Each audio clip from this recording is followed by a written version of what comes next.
ಪ್ರಭು ಕ್ರಿಸ್ತರಲ್ಲಿ ನನ್ನ ಒಲುವಿನ ಸೋದರ ಸೋದರಿಯರೇ, ಇವತ್ತಿನ ಶುಭ ಸಂದೇಶ ಯೋವಾನ ಅಧ್ಯಾಯ 14 ವಾಕ್ಯ 27 ತಿಳಿಸುವುದೇನೆಂದರೆ, ಶಾಂತಿಯನ್ನು ನಿಮಗೆ ಬಿಟ್ಟು ಹೋಗುತ್ತೇನೆ, ನನ್ನ ಶಾಂತಿಯನ್ನು ನಿಮಗೆ ಕೊಡುತ್ತೇನೆ.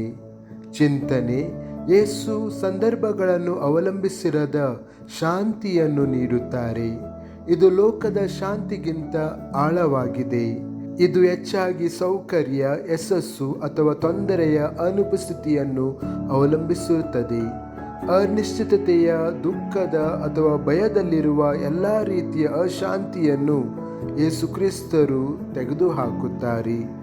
ನಾವು ದೇವರ ಪ್ರೀತಿಯಲ್ಲಿ ಬದುಕಲ್ಪಟ್ಟಿದ್ದೇವೆ ಮತ್ತು ಏನೇ ಇರಲಿ ಆತನು ನಮ್ಮೊಂದಿಗೆ ಇದ್ದಾನೆ ಎಂಬ ಶಾಂತ ಭರವಸೆಯನ್ನು ನೀಡುತ್ತಾರೆ. ಪ್ರಾರ್ಥನೆ: ಕರ್ತನಾದ ಯೇಸುವೆ, ನನ್ನ ಹೃದಯದಲ್ಲಿರುವ ಶಾಂತಿಯನ್ನು ನೀವು ತಿಳಿದಿದ್ದೀರಿ. ಎಲ್ಲ ಭಯ ಮತ್ತು ಆತಂಕಗಳನ್ನು ಮೀರಿಸುವ ನಿನ್ನ ಶಾಂತಿಯಿಂದ ನನ್ನನ್ನು ತುಂಬಿಸಿರಿ. ವಿಶೇಷವಾಗಿ ಕಷ್ಟದ ಕ್ಷಣಗಳಲ್ಲಿ ನಿನ್ನ ಸನ್ನಿಧಿಯಲ್ಲಿ ನಂಬಿಕೆ ಇಡಲು ನನಗೆ ಸಹಾಯ ಮಾಡಿರಿ.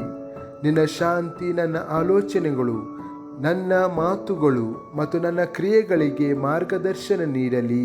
ಆಮೆನ್.